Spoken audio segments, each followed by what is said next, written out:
Hi my beautiful bookish friends, I'm Bowen and welcome to my channel. This video is going to be a 5-star prediction vlog. Now I am very stingy with my 5 stars. I don't give 5 stars out very often, so I've only actually got 3 books that I've read for this video. 2 of them are by authors that I've previously given 5 stars before. So first up we have Reckless by Elsie Silver. I did read Heartless from this series and I gave it 5 stars, and this is the one that everyone says is meant to be like the other favourite. So in this video I'm going to be reading this book. Then we have The Right Move by Liz Tomford. This is the second book in the Windy City series. I've already read Mile High. I think I gave that one a 4.25, but this is everyone's fan favourite. And the last 5-star prediction that I have is Ruling Sixth by Victoria Avelin. This one is from the Cocaine series. This is the latest book of hers that I've not read. She does have another book that's just come out, but I wanted to reread the books in this series that I'd already read before I got to the ones that I'd not read from her. So stay tuned to find out whether any of them were 5 stars and whether I actually know my own reading taste.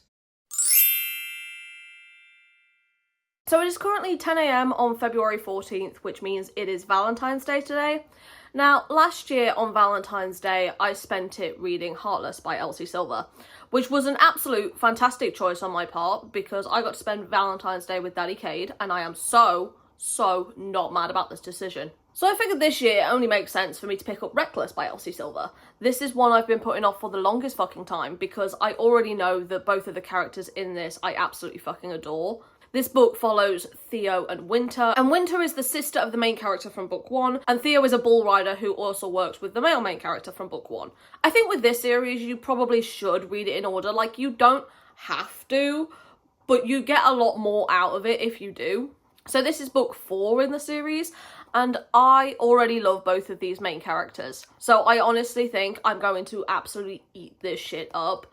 And that's probably why I've been putting it off for so long, because I know I'm gonna love it. This is absolutely predicted to be 5 stars, and I am absolutely scared shitless that I've hyped it up too much in my brain and it's not gonna live up to it.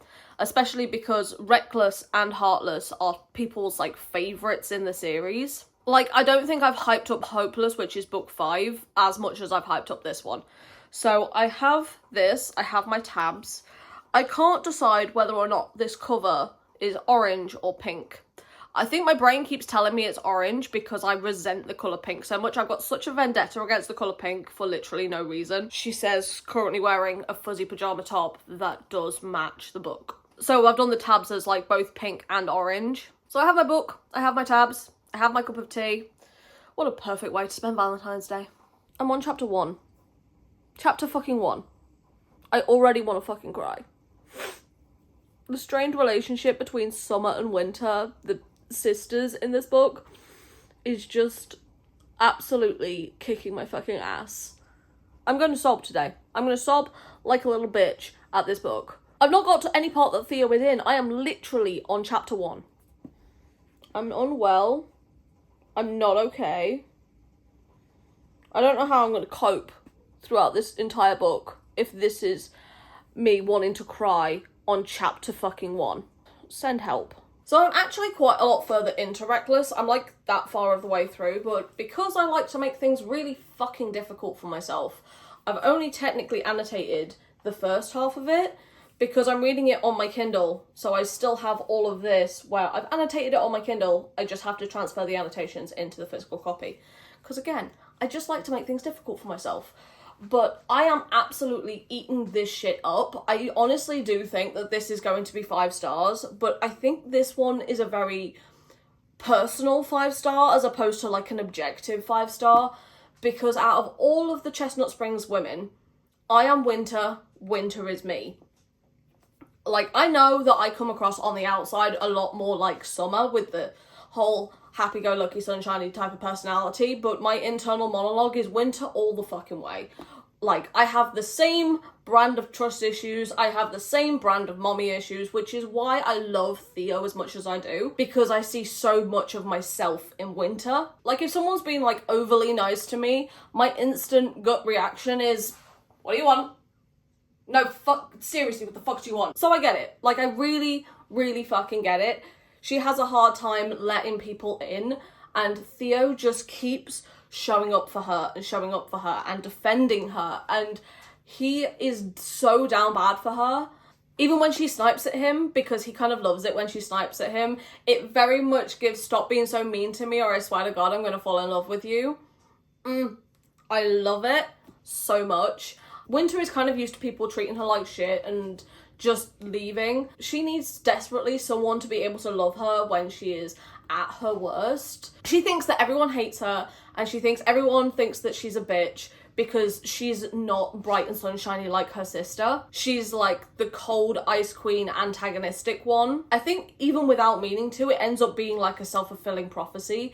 It's like, you think I'm a bitch, so I'm gonna act like a bitch. I'm just gonna lean into what you already think about me. And Theo just loves like the antagonistic side of her. He really loves right from the get-go pushing her buttons. The banter in this book is honest to God just top tier, and I don't just mean the antagonistic banter between Winter and Theo.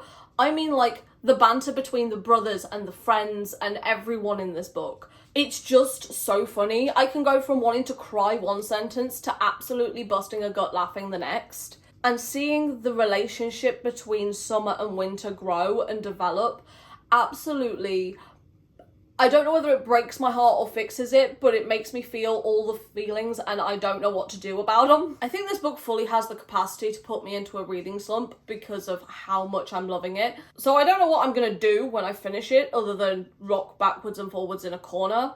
So I am gonna go and finish it, and I will come to you when I am comatose in my feelings. I'm trying to describe this book and either name just comes out as Weo, so that's their couple name now. Weo. So we're just going to really quickly address the elephant in the room, and that would be the 3-month time jump in this video, because when I say I put off my 5-star reads, I'm not fucking kidding, because I finished this in February. We're in May now. I didn't tell you anything about what I thought about this book apart from in my February wrap-up, but I've not come into this vlog with a conclusion of what I thought about it. So I'm going to be doing that here, and then we're going to be talking about the next book that I've already started, which for some reason took me 3 months to fucking start. Actually, considering when I read the first book in this series, it's over a year. And the last book in this series has just come out. So I'm very glad that I'm finally getting to this one, but first we're going to be talking about what I thought about Reckless. Now, bear in mind, again, it's been 3 months since I read this book, so I love it. I gave it 5 stars. I absolutely adore these characters so fucking much. Elsie Silver's writing, it slaps. It absolutely slaps. Look at these tabs. I love the relationship between Winter and Theo and how she is like hyper independent levels of trauma and he is the treat her like a princess golden retriever, like flirty banter type of guy. I love them together. I love the relationship between Winter and Summer. I can't decide which relationship in this is my favourite. The one between Winter and Theo or the one between Winter and Summer. I absolutely fucking ate this up. This is easily going to be one of my top 10 books of the year. I'm so glad I finally got round to reading it. But now we're going to get into the book that I've been putting off for the longest fucking time. And I am about 200 pages into this at the minute. And I've been meaning to get to this one for so long as well because I met Liz Tomford when I was at Rare. So this is the copy that's personalised as well as signed. So, like, I need to love this. This is the one that everyone says is the best one in the series, their favourite one in the series. And I do love these characters.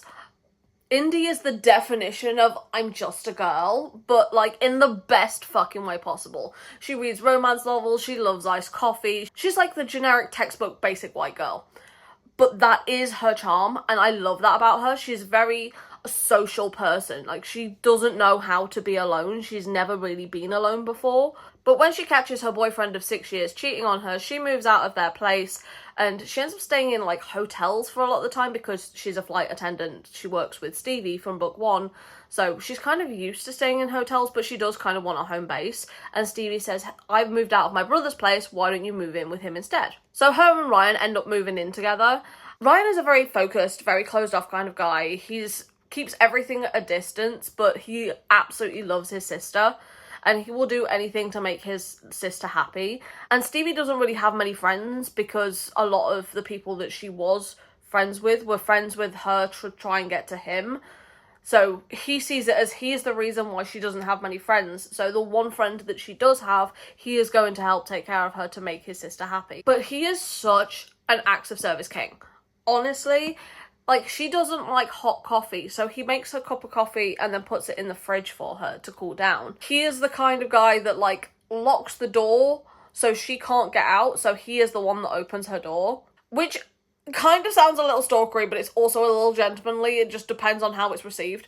But I really like that. Like, he always gets the door for her. He makes sure her coffee's cold. He buys her a new bed because the first night she's there, she's sleeping on the floor, basically. And he ends up basically telling his general manager that he is in a relationship with her because his general manager doesn't think he is the leader type, because he is just so focused on the game. He doesn't really know how to, like, navigate a social situation. He doesn't really let himself have anything that's outside of basketball and outside of work. So she ends up fake dating him to make him look good with his manager. And he ends up fake dating her because she has a wedding to go to where her cheating piece of shit ex is going to be there. I am going to continue reading it because I am having a good time and I am really enjoying this. About 40% in, it is currently feeling like a 4-star because I like it. I'm having a good time. It's just not grabbed me yet.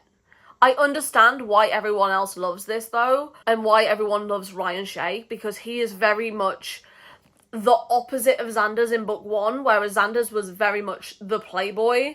Ryan is very much the opposite of that because he is so big and so famous. But he doesn't really trust anyone to want him for him and not want something from him because he is so big, because he is so famous, and because someone could easily try and take advantage of that. So he just doesn't trust anyone, really.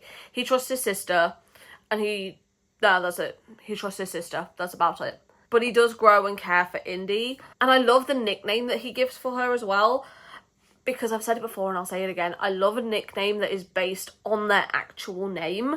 So her name is Indy for her friends. Her actual name is Indigo. He calls her Blue. And I just think that's just so fucking adorable. I'm currently on break, on annual leave, on PTO, whatever the fuck you want to call it, from work for this week. I am determined to finish this book before I go back to work in a few days.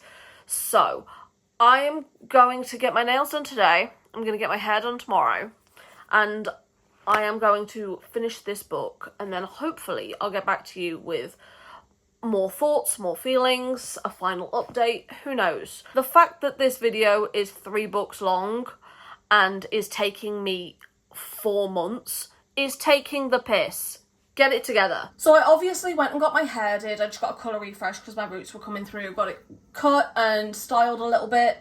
When she asked like how I wanted it styled, I just went as 80s as you can go without backcombing it. And she was like, say less. And I think it looks really cute. And also because June is coming up pretty fast, I went and got my nails done as well. I got my Pride nails done. And I think they look really cute. But while I was at the hairdressers, I did read a little bit more of the Right Move. I read about, I want to say 70 pages. I've got about 100 pages of this left.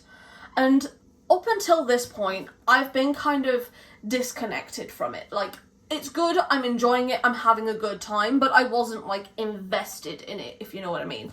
However, the last 70 pages that I've just read fucking floored me. Now, there's something that we learn about the 75% mark, and it fully had me in my feelings. I'm trying to be in the hairdressers and have like my inside emotions and just keep it all bottled in, but I was fully kicking my feet in the hairdressers and grinning into my like hairdresser's gown, cape thing, whatever you want to call it.